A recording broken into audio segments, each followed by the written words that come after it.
माँ पार्वती ने चंद्रमा को बुलाया।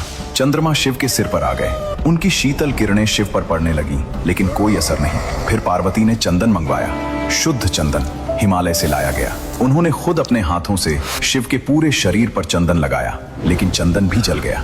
देवताओं ने हर उपाय किया। ब्रह्मा ने मंत्र पढ़े, विष्णु ने चक्र घुमाया, इंद्र ने बारिश करवाई, लेकिन कुछ भी काम नहीं आया। धीरे धीरे शिव की हालत बिगड़ती जा रही थी। उनका शरीर और नीला पड़ने लगा, आंखें बंद होने लगी, सांसें धीमी पड़ने लगी। माँ पार्वती रोने लगी। नहीं, ऐसा नहीं हो सकता। मेरे प्रभु को कुछ नहीं हो सकता। सभी देवता चिंतित थे। सब सोच रहे थे, अगर शिव को कुछ हो गया तो सृष्टि का क्या होगा। पूरा ब्रह्मांड डर गया। सब असहाय थे, कोई रास्ता नहीं दिख रहा था। और दोस्तों, यहीं पर होता है वो चमत्कार जो इस कहानी को अमर बनाता है। जब सभी उपाय विफल हो गए, जब ब्रह्मा, विष्णु, इंद्र सब असहाय हो गए, तब आदिशक्ति ने निर्णय लिया। माँ पार्वती ध्यान में बैठ गईं। उन्होंने अपनी परम शक्ति को पुकारा। मुझे एक ऐसे रूप में आना होगा जो करुणा का सागर हो, जो माँ के प्यार से भरा हो, जो अपने बच्चे को बचा सके। और तब माँ पार्वती का शरीर चमकने लगा।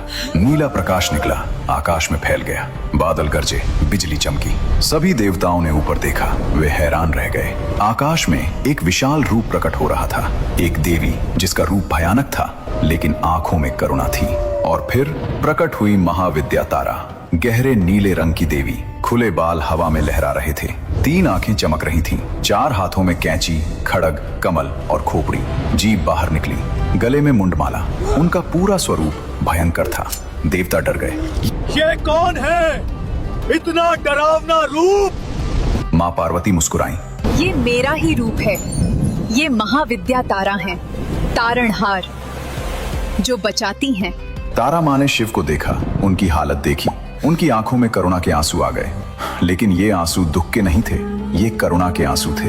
एक माँ के आंसू जो अपने बच्चे को तकलीफ में देख रही है। तारा माँ तेजी से नीचे उतरी, सीधे शिव के पास पहुंची। दोस्तों, अब जो होने वाला था वो इतना पवित्र था कि सभी देवताओं की आंखें भर आईं। तारा माँ की आंखों में करुणा आ गई। उन्होंने अपनी माया शक्ति से शिव को बदलना शुरू किया। अगले ही पल भगवान शिव, महादेव, त्रिलोकनाथ एक छोटे बच्चे में बदल गए। हाँ, एक नवजात शिशु, मासूम, कोमल, बिल्कुल एक छोटे बच्चे की तरह। तारा माँ ने झुककर शिव को उठाया, धीरे से, प्यार से, जैसे कोई माँ अपने बच्चे को उठाती है। और फिर उन्होंने शिव को अपनी गोद में लिटा लिया। हाँ दोस्तों, भगवान शिव, महादेव, त्रिलोकनाथ माँ तारा की गोद में एक छोटे बच्चे की तरह लेट गए। ये दृश्य देखकर पूरा ब्रह्मांड थम गया। समय रुक गया, हवा थम गई, पक्षी उड़ना भूल गए। माँ पार्वती रो पड़ी, लेकिन ये खुशी के आंसू थे। उन्होंने समझ लिया, अब उनके प्रभु बच जाएंगे। देवताओं के मुंह खुले रह गए। वे देख रहे थे, सृष्टि के रचयिता एक बच्चे की तरह माँ की गोद में है। ब्रह्मा बोले, ये है माँ का असली प्यार। विष्णु मुस्कुराए।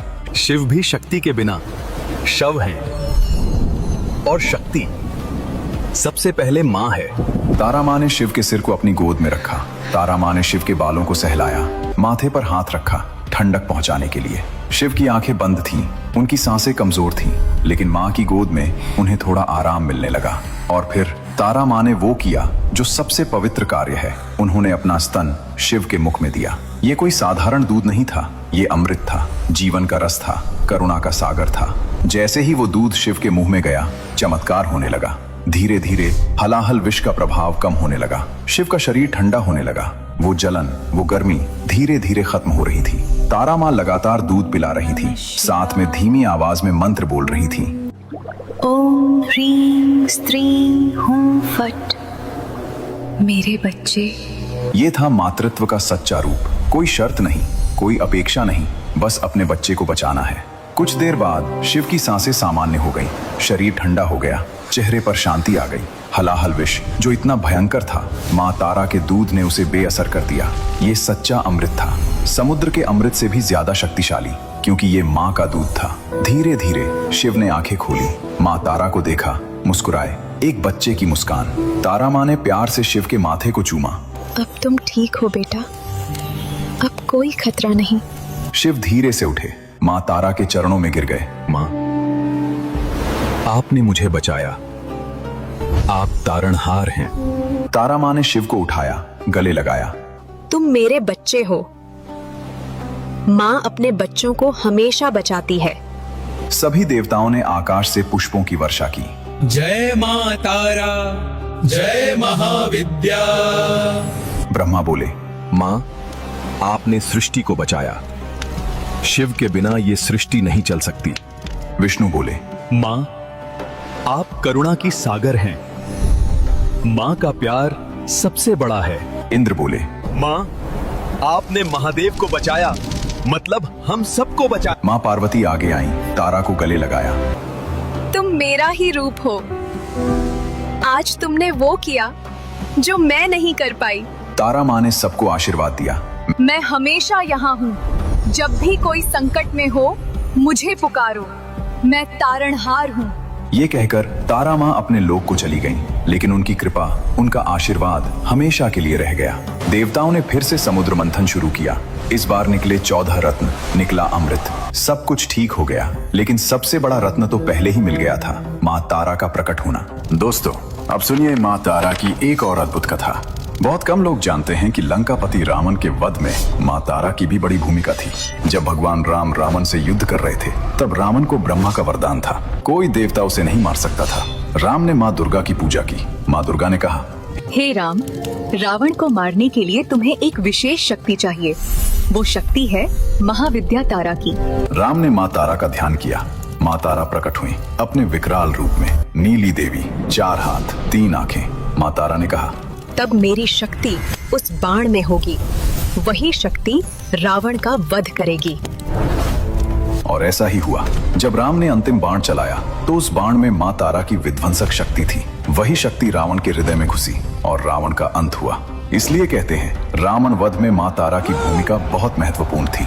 उनका विकराल रूप तारा कहलाया।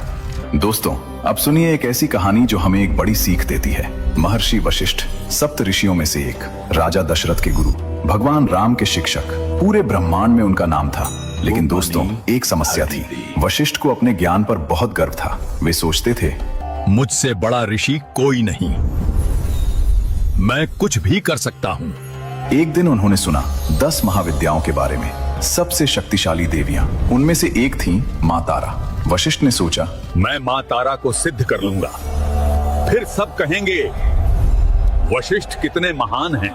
वे हिमालय चले गए, सबसे ऊंची चोटी, सबसे अंधेरी गुफा। उन्होंने घोर तपस्या शुरू की। 6 महीने बीत गए, लगातार मंत्र जप। ओम तारे तुत्तारे तुरे स्वाहा। हजारों, लाखों बार, लेकिन कुछ नहीं हुआ। कोई दर्शन नहीं, कोई संकेत नहीं, बस खाली गुफा और अंधेरा। वशिष्ठ परेशान हो गए। ये कैसे हो सकता है? मैं महर्षि वशिष्ठ हूँ। मैंने ब्रह्मा को देखा है।